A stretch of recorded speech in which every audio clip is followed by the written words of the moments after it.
Izinkampani ezisebenza ngaphansi kwenkampani enkulu eqokwe ukuba yakhe lesikole esisha zifuna kuqokwe entsha njengoba ihluleka uzikhokhela ngesikhathi. Ama-promises wabo abawenzanga. Bafika la 2025 December sasebenza nabo exactly ngaleyo nyanga leyo azange sithole imali yethu by January. Size sayohola ngoFebruary. So even now sina 3 months singaholanga. From March, April is June now. Asitholi imali yethu. So sinabantu esibaqhashile singama SMEs abangabomama nabobaba bemizi. So udlabo bantu labo badle ini.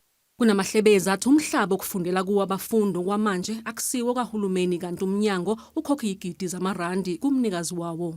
Okay, currently this is what 61 ingane is what 62 Monsiki. It's private owned land by some white dude.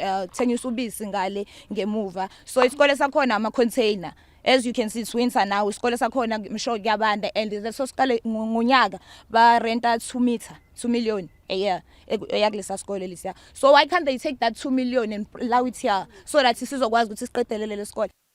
Umnyango wezemfundo uthi wona uyikhokhelile inkampani eqokwe ukuba yakhe lesikole.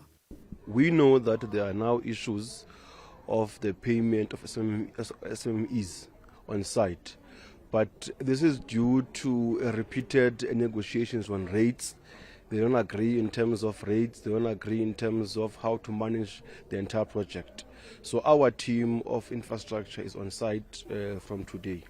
Umnyango wezemfundo uthi uzokwethula umbiko maduze kulandela ukuthumela ithimba eliphenya ngokuqhubekayo ekwakhiweni kwalesikole kanye namahlebezi abhebhethekayo.